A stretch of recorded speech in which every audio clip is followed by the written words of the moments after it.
Welcome back to my channel মো vlogs. তোমরা কেমন আছো সবাই? আশা করি ভালো আছো, আমিও ভালো আছি। তো চলো ভিডিওটা স্টার্ট করা যাক। সবাই একটু ভালো করে ভিডিওটা দেখবে, একদম স্কিপ না করে। তো চলো ভিডিওটা স্টার্ট করি। তো এখানে সকালবেলা আমি ব্রাশ করে নিচ্ছি আর আমার ভাত বসিয়ে তারপরে আমি ব্রাশ করছি, কারণ তুমি পেছনে একটু লক্ষ্য করলে দেখতে পারবে যে আমার ভাতটা বসানো আছে। তারপরে ব্রাশ করে আমি এইখানে চলে এসেছি ভাতটা নাড়া দিতে। আর এইখানে কতগুলো থালা বাসন ছিল, সেই থালা বাসনগুলো আমি ভালো করে সরিয়ে নিচ্ছি, কারণ এইখানে থালা বাসন না সরালে আমার জায়গাটা শর্ট হয়ে যায় আর রান্না করতে আমার অসুবিধা হয়। তাই আমি এইখানে থালা বাসনগুলো আমি নিচে রাখছি। কি বলতো, রাত্রিবেলা যেহেতু আমি থালা বাসনগুলো ধুয়ে রাখি আর জলগুলো ঝরানোর জন্য আমার এই সানসেটটার উপরে সব কিছু রেখে দিতে হয় থালা বাসনগুলো। তাই এখন সকালবেলা আমি সেইগুলো সরিয়ে নিলাম।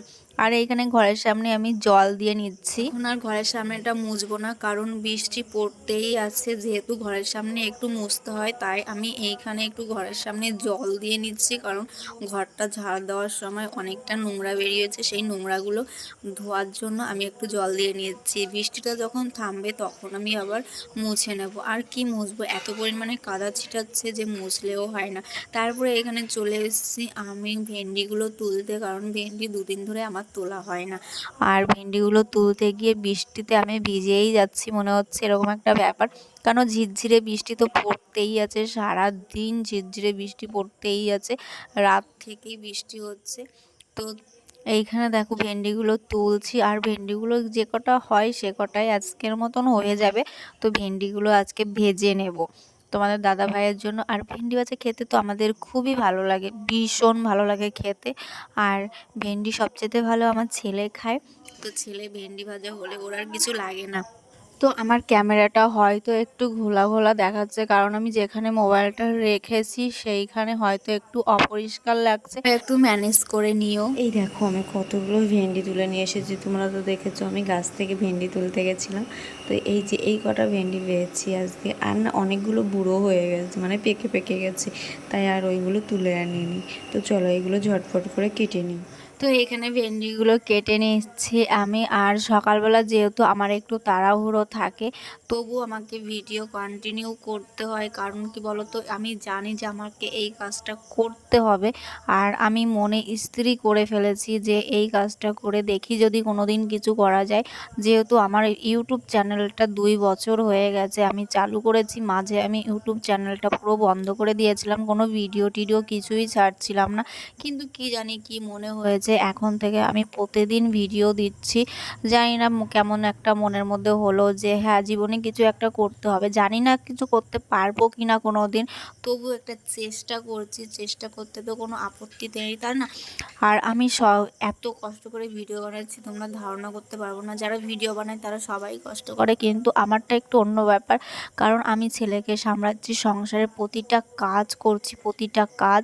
তারপরে আবার গুছিয়ে টুছিয়ে ছেলেকে টিউশনিতে পাঠানো, স্কুলে পাঠানো, ছেলের বাপিকে আবার গুছিয়ে রাখা, এই যে ওর জন্য সব কিছু খাবার গুছিয়ে দেওয়া, জামা কাপড় ধোয়া, ঘর পরিষ্কার করা, মানে যাবতীয় কাজ করা লাগে। তারপর আবার ইউটিউবের জন্য ভিডিও এডিটিং করা লাগে, তারপরে আবার ফেসবুকের জন্য করা লাগে। শুধু আমি ইনস্টাগ্রামটা একটু খুব কমই করি, কারণ ওইটা আমি এত দিক সামলাতে পারছি না একা একা। যেহেতু আমি একা একা এত দূর এসেছি, আমার ফেসবুকে প্রায় 20,000 ফলোয়ার্স হতে গেল, আর ইউটিউবে হচ্ছে 800 850 হতে গেল। কিন্তু কি বলতো, সব কিছু আমার একার দ্বারাই, আমি একা দাঁড়িয়েছি এই পর্যন্ত। অনেক কষ্ট করে, অনেক কষ্ট করে, তোমরা ধারণা করতে পারবো না আমি কত কষ্ট করি একা একা এই সব সামলিয়ে। তারপরে ভিডিও এডিটিং করতে হয় আমাকে। তো এই ভিডিও এডিটিং করা তোমরা তো জানো কতটা কষ্টকর, তবে আমি যতটা পারি এডিটিং করতে ততটাই করি।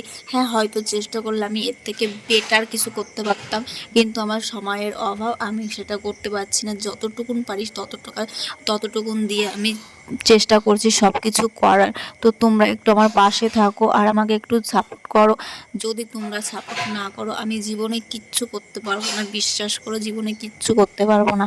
কারণ আমার একটা ছেলে আছে, আমার ছেলেকে মানুষ করতেও, আমার ছেলের দিকটাও দেখতে হয়। সন্ধ্যা হলে আমার ছেলেকে নিয়ে বসতে হয় পড়াতে, সকালবেলা সন্ধ্যাবেলা দুবেলাই আমাকে ওকে পড়াতে হয়। তারপরে তো যখন টিউশনি থাকে তখন ও টিউশনিতে চলে যায়।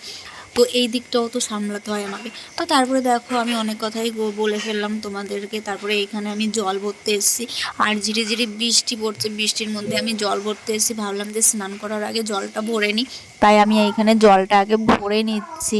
আর অনেক কলসিতে আর হচ্ছে বালতিতে জল আছে, তো ওইটা আর আজকে আনলাম না। ভাবলাম যে জল যেহেতু আসে তাই এই কটা বোতলই রয়ে গেছে, তাই এই কটা বোতল আমি ভরে নিলাম। কারণ কি বলতো, দুদিন ধরে ঠান্ডা পড়ছে তো, আর ঠান্ডা পড়লে জলটা অত খাওয়া পড়ে না, কিন্তু গরম পড়লে জলটা প্রচুর পরিমাণে খাওয়া হয়, আর বালতি কলসি সবই খালি হয়ে যায়। তো আমি বোতলগুলো তুলে নিচ্ছি এখান থেকে, যেহেতু ভরা হয়ে গেছে তাই আমি নিয়ে নিচ্ছি। এই জলগুলো ভরে তারপরে যাবো স্নান করতে। তো আমার স্নান টেনান করা হয়ে গেছে। স্নান করার পরে দেখো আমি এখানে মাছ ধরতে চলে এসেছি, আর বাবা যেহেতু চলে এসেছে মাছ নিয়ে, তাই ভাবলাম যে মাছগুলো আগে ধুয়ে নিয়ে আসি। কিন্তু ওই যে বৃষ্টি তো পড়তেই আছে ঝিরিঝিরি করে। আর এইখানে ছেলে আমাকে ক্যামেরাটা করে দিচ্ছে, কারণ বৃষ্টি হচ্ছে, ক্যামেরাটা রাখার জায়গা নেই, তাই ছেলেকে বললাম তুমি একটু ক্যামেরাটা করে দাও, তাই ও আমাকে ক্যামেরাটা করে দিচ্ছিল। তারপরে দেখো রান্না করতে চলে এসেছি। এখানে এসে মাছ রয়েছে, আর এখানে বড়বড়ি দিয়ে আলু দিয়ে মাছ দিয়ে করবো। আর এখানে গরম জল বসিয়েছি, কারণ গরম জলটা আমি তরকারির মধ্যে দেবো, আর গরম জল সবসময় তরকারির মধ্যে দিলে বেশ ভালোই লাগে।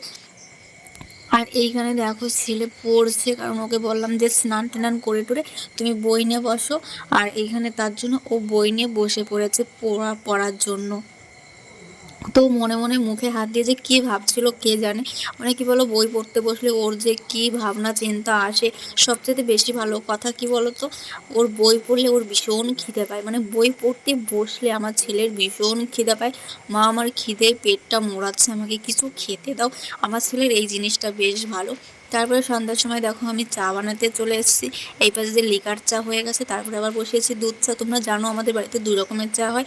তোমাদের দাদাভাই লিকার চা খেতে যায় না, তার জন্য আবার দুধ চা বানাতে হয়। ছেলে বায়না করেছে সন্ধ্যার সময় আইসক্রিম খাবে, বৃষ্টির মধ্যে ও আইসক্রিম খাবে, ভাবা যায়?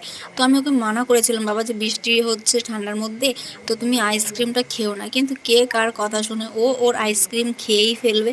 তো দোকান থেকে আইসক্রিম কিনে নিয়ে আসলো। আর হ্যাঁ, আমরা দোকান থেকে কোনো সময় কিছু না কিনে খাই না, কারণ কি বলতো, ওটা ব্যবসার জিনিস, যেটাই আমরা খাবো সেটাই চলে যাবে আমাদের, তাই আমরা যতটা সম্ভব পারি আমরা দোকান থেকে কিনে খাই। মানে আমরা খাবার জিনিসটা যেটা, আর সংসারে যেটা জিনিস সেইটা না। আর এখানে দেখো ছেলে স্কুল ড্রেস কাটিয়েছে একটা, তো সেটা পরে আমি বললাম বাবা দেখি ছোট হয়েছে না কি, তুমি একটু পরো তাহলে আমি একটু দেখে বুঝতে পারবো। তা দেখলাম এইটা মানে ও হয়তো 7-এ উঠে আর পড়তে পারবে না, মানে এতটাই ছোট হয়ে গেছে, ঠিক মতো মানে হালকা একটু বড় করেছে। তো ও তো লম্বা হচ্ছে এখন, ওর সেরকম হবে না প্যান্টটা। তো ওর বাপি আর একটা কাটা দিয়ে দিয়ে দিয়ে এসছে, তো সেইটা একটু বড়ই। আর এইখানে দেখো রাত তখন 12:30 বাজে, তখন হাওয়া ছেড়েছে, কি পরিমাণে যে হাওয়া ছেড়েছে তোমাদের পুরোটা দেখাতে পারলাম না। তারপরে কারেন্ট চলে গেছে। কারেন্টটা যাওয়ার পরে আমি বাইরের, আমাদের ঘরে যেহেতু ইনভার্টার আছে, তার জন্য বাইরের লাইটটা জ্বালিয়ে তোমাদের দেখাচ্ছি যে কি পরিমাণে হাওয়া ছেড়েছে।